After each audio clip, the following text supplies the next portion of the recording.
क्या artificial intelligence आपकी जिंदगी आसान करने की बजाय मुश्किल में डाल देगा? क्या तेजी से बढ़ रही तकनीक हमारी आपकी जिंदगी को खतरे में डाल सकती है? क्या इससे मेरी या आपकी नौकरी खतरे में पड़ जाएगी? ये सवाल लगातार उठ रहे हैं और ये सवाल तो कहीं ना कहीं हम सबके जहन में उठ रहे हैं तब से जब से कई कंपनियां चैटबॉट की रेस में उतरने लगी हैं और अब तो इसे लेकर वो भी डर रहे हैं जो तकनीक की दुनिया के अगुआ रहे हैं। दरअसल आर्टिफिशियल इंटेलिजेंस जिस तेजी से आगे बढ़ रहा है और जिस तरीके से इसके इस्तेमाल की तैयारी हो रही है, इसका अंदाजा तो इसे बनाने वालों को भी नहीं था। आर्टिफिशियल इंटेलिजेंस यानी एआई इंसानों के लिए बहुत बड़ा खतरा है। ये कहा है गूगल से जुड़े एक leading engineer doctor Geoffrey Hinton ने, जिन्होंने अपने पद से इस्तीफा दे दिया। जेफरी हिंटन को आर्टिफिशियल इंटेलिजेंस का जनक माना जाता है। डॉक्टर जेफरी हिंटन ने डीप लर्निंग और न्यूरल नेटवर्क को लेकर रिसर्च की थी और इसी रिसर्च को जरिया बनाकर चैट जीपीटी जैसे एआई सिस्टम को बनाया गया। अब हिंटन ने कहा है कि उन्हें अफसोस है कि वो इस रिसर्च से जुड़े थे, क्योंकि एआई टेक्नोलॉजी की वजह से इंटरनेट पर गलत खबरों और अफवाहों की भरमार हो जाएगी। जब एआई जैसी तकनीक हमसे भी ज्यादा समझदार हो जाएगी, तब बड़ा खतरा पैदा हो जाएगा। हाल ही में मैं इस नतीजे पर पहुंचा हूं कि आर्टिफिशियल इंटेलिजेंस जिस तरह से डेवलप हो रही है, ये इंसान की इंटेलिजेंस या समझ से बिल्कुल अलग है। हम इंसान हैं और ये एक डिजिटल सिस्टम है। समस्या ये है कि ये डिजिटल सिस्टम हम पर हावी होता जा रहा है। कई तरह के आर्टिफिशियल इंटेलिजेंस सिस्टम विकसित हो रहे हैं और ये सब लगातार सीख कर अपने आप को अपडेट कर सकते हैं। मान लीजिए कहीं पर 10,000 लोग हैं और उनमें से कोई एक शख्स कोई नई चीज सीखता है, तो बाकी के 10,000 लोग भी उससे वो चीज सीख लेंगे। चैटबॉट जैसे सिस्टम भी ऐसे ही काम करते हैं। वो किसी एक शख्स के मुकाबले कई गुना ज्यादा होशियार होते हैं। चैट जीपीटी जैसी तकनीक इतना जानती है कि वो इंसान के नॉलेज पर भारी पड़ रही है। जिस तरह से इस तकनीक पर लगातार काम चल रहा है, उससे ये और बेहतर और सटीक होती जाएगी। इस वजह से हमें चिंता करने की ज़रूरत है। वो हमसे बेहतर और होशियार होने की राह पर हैं। इंसान पर तकनीक भारी पड़ने वाली है। एलन मस्क से लेकर योशिदा बेंजियो, जिन्हें एआई का कथित गॉडफादर माना जाता है, और गूगल के सीईओ सुंदर पिचाई तक इसे लेकर अंदेशा जता चुके हैं। तो आखिर क्यों ये डर जताया जा रहा है? कई लोग मान रहे हैं कि ये कुछ दिनों में इंसानी दिमाग की ताकत को भी पीछे छोड़ देगा।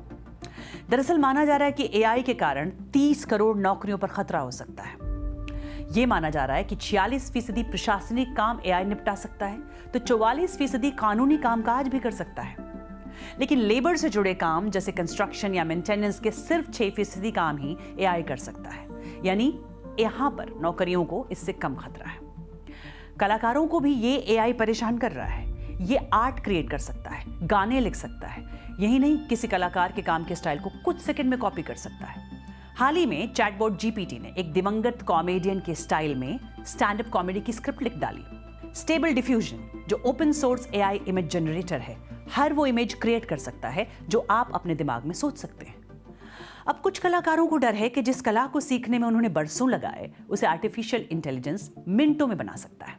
हालांकि फिलहाल ये पता नहीं है कि कितने लोगों की नौकरी इस नई एआई तकनीक से प्रभावित हो सकती है, लेकिन माना यह जा रहा है कि चैट जीपीटी उन लोगों के आर्टिकल लिखने में भी मदद कर सकता है जो बहुत बेहतर तरीके से नहीं लिख सकते। हाल ही में किए गए एक एक्सपेरिमेंट में हजारों आर्टिकल और सोशल मीडिया पोस्ट लिखे गए। हो सकता है इससे आगे पत्रकारों की नौकरी को भी खतरा हो। रिसर्च इस ओर इशारा करते हैं कि साल 1980 से लेकर अब तक तकनीक जैसे जैसे तरक्की कर रही है, नौकरियों के मौके मिलने के बजाय लोगों को नौकरियों से हटाने के मौके मिल रहे हैं। हालांकि कई लोगों का यह भी मानना है कि इससे प्रोडक्टिविटी बढ़ेगी, तो इससे एक तरह की औद्योगिक क्रांति भी आ सकती है। कई इंडस्ट्री और सरकारें तो इसे लेकर उत्साहित हैं। ब्रिटेन में सरकार एआई को बढ़ावा देने के लिए बड़ा निवेश करने की बात कर रही है। ब्रिटिश सरकार का कहना है इससे अर्थव्यवस्था को बढ़ावा मिलेगा। वहीं भारत में प्रधानमंत्री मोदी ने भी कहा है कि वो चाहते हैं कि भारत एआई के लिए एक वैश्विक हब बने। We want India to become a global hub for AI. हालांकि उन्होंने ये भी कहा कि ये देश की सामूहिक जिम्मेदारी भी है कि दुनिया को एआई के दुरुपयोग से बचाए। माइक्रोसॉफ्ट के सह संस्थापक बिल गेट्स का कहना है कि आर्टिफिशियल इंटेलिजेंस के जरिए इस दशक की सबसे बड़ी तकनीकी बढ़त मिली है।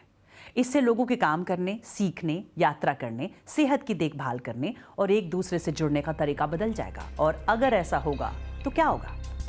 माना जा रहा है कि अगले 6 महीने में बहुत कुछ बदल जाएगा। ये कहा है ऑस्टिन कार्सन, जो artificial intelligence policy advisory group seed AI के संस्थापक हैं। तो वहीं आरती प्रभाकर, जो व्हाइट हाउस के office of science and technology policy की डायरेक्टर हैं, उनका कहना है कि एक ताकतवर टेक्नोलॉजी आ रही है जिसका इस्तेमाल अच्छे या बुरे दोनों कामों के लिए हो सकता है। तो फ्यूचर टुडे इंस्टीट्यूट के हेड और New York University business professor Amy Webb का कहना है कि अगले 10 सालों में आर्टिफिशियल इंटेलिजेंस या तो अच्छी या फिर बुरी दिशा में जा सकता है।